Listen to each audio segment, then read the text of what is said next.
Cuando hablamos de equilibrio químico, y lo hemos definido, no solo está la definición previamente de equilibrio químico, sino que podemos hablar de los diferentes tipos de equilibrio químico. Uno de esos tipos de equilibrio es el equilibrio ácido-base, que es el objeto de esta presentación.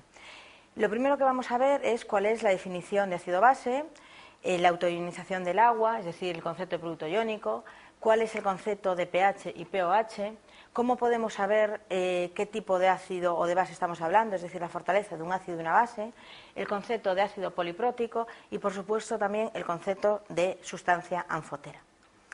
Para empezar, lo primero que tenemos que conocer es cuál es la definición de ácido-base, qué es para nosotros ácido-base. Antiguamente, cuando se hablaba de ácido-base, se definía un ácido como aquella sustancia que tenía un olor y un sabor tirando el olor a ácido y el sabor tirando a picante. Y una base, por lo contrario, era aquella sustancia que era más bien dulce. Nada más lejos de la realidad, porque todos sabemos que una base, desde luego, dulce no es. Otras definiciones que se han extendido a lo largo del tiempo y que nos han valido de base para la definición de ácido-base son, la primera de ellas, la teoría de Arrhenius. Según Arrhenius, todo ácido era aquella especie que cedía protones y toda base era aquella especie que cedía iones oxidrilos, es decir, OH-. Como podéis ver en la transparencia, la primera sustancia, el clorhídrico, es un ácido. ¿Por qué? Porque cede protones. Y la sosa, es decir, el NaOH, es una base. ¿Por qué? Porque cede OH-. Basándonos en la definición de Arrhenius, el amoníaco no sería una base, y todos sabemos que el amoníaco es una base. Entonces, hay que analizar, y se investigó, y se llegaron a otro tipo de definiciones. La siguiente definición es la de Brewster y Laurin. Para ellos, una base era aquella sustancia que aceptaba protones, y un ácido era aquella sustancia que cedía protones. Como podéis ver, el amoníaco en disolución acuosa, es decir, con agua, se convierte en NH4+, que es el amonio, y cede OH-. Por tanto, basándonos en la definición de Brewster, el amoníaco es una base. Por el contrario, el NH4+, es decir, el amonio, capturaría OH- y cedería, se convertiría en amoníaco más agua, es decir, sería un dador de protones. Por tanto, el amonio es un ácido, el ácido conjugado de la base, que es el amoníaco. Otra definición, y que es la que se utiliza hoy en día, es la más conocida, es la de Lewis.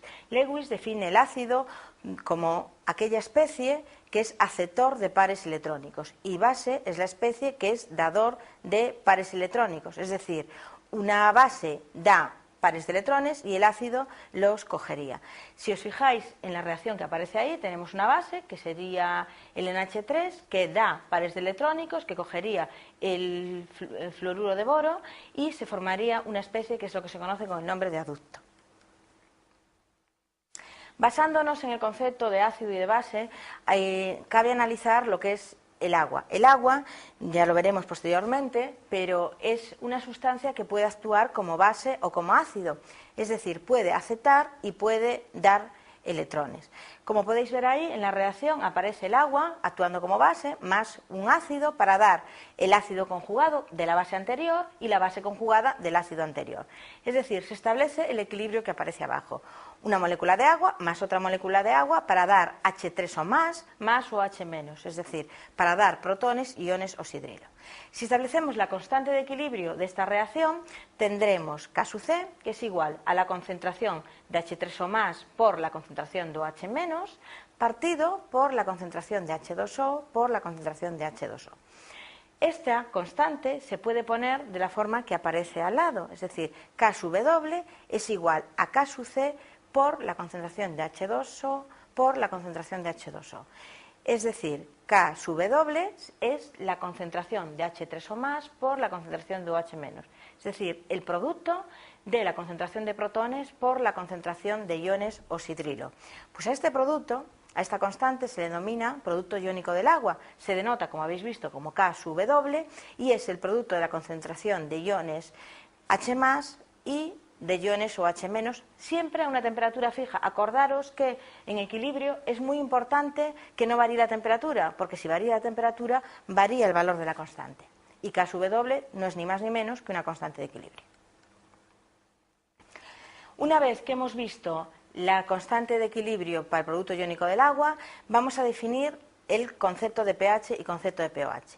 El potencial del ion hidrógeno, es decir, el pH, fue definido en 1909 como el logaritmo de la concentración de protones cambiado de signo. De ahí que el pH sería menos el logaritmo de la concentración de H3 o más, y el pOH es menos el logaritmo de la concentración de OH menos. ¿Cómo podemos relacionar el pH y el pOH? Pues lo podemos relacionar a través del producto iónico del agua. Acordaros que KW era el producto de la concentración de H3 o más por la concentración de OH menos, y esto valía un valor de 1 por 10 elevado a menos 14 a una temperatura determinada.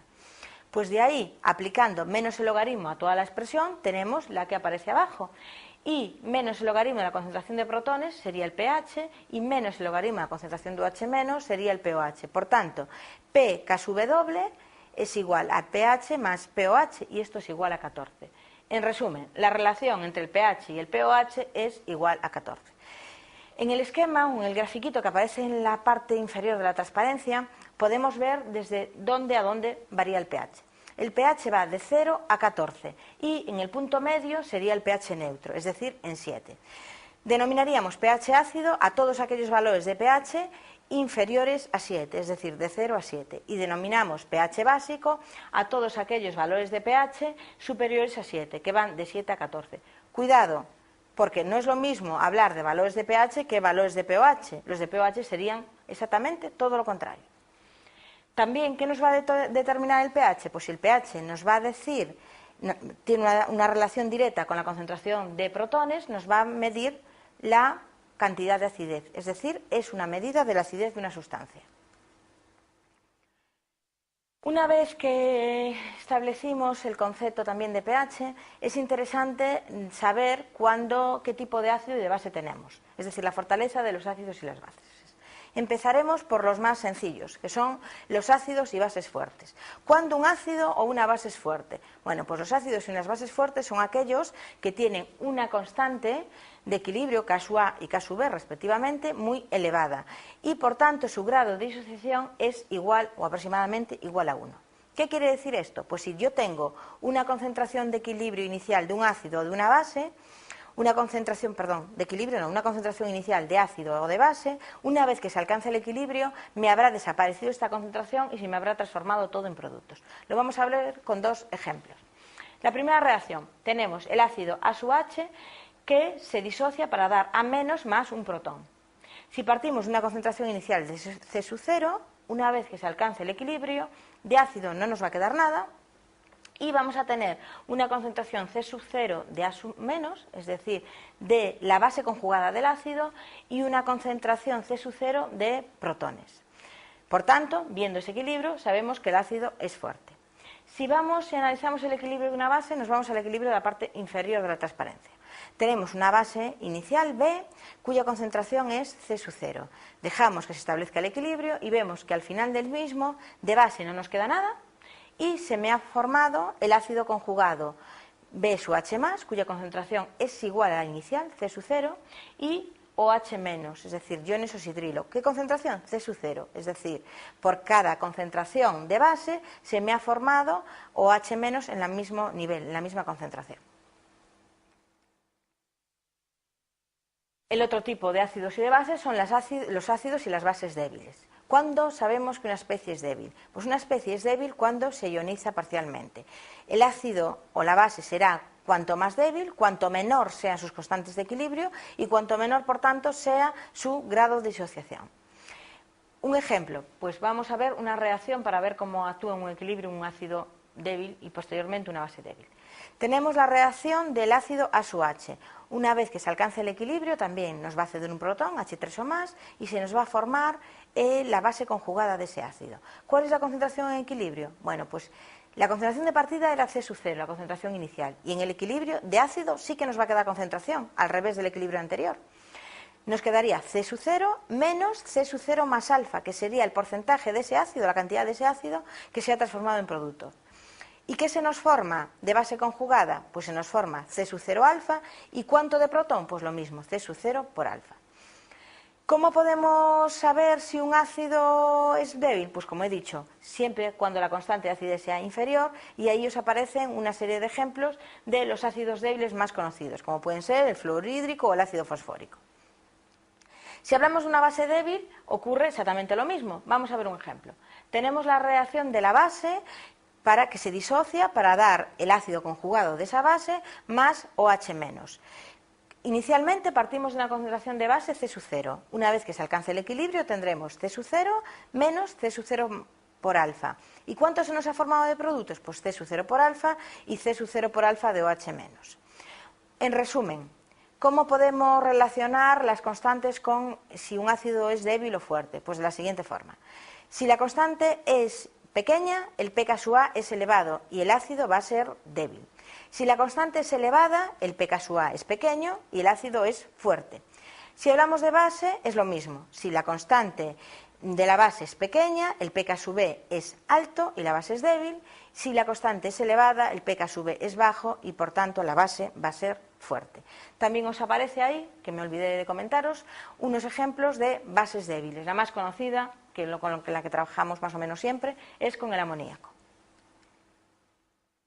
Ácidos polipróticos, una palabra que probablemente no hayáis visto.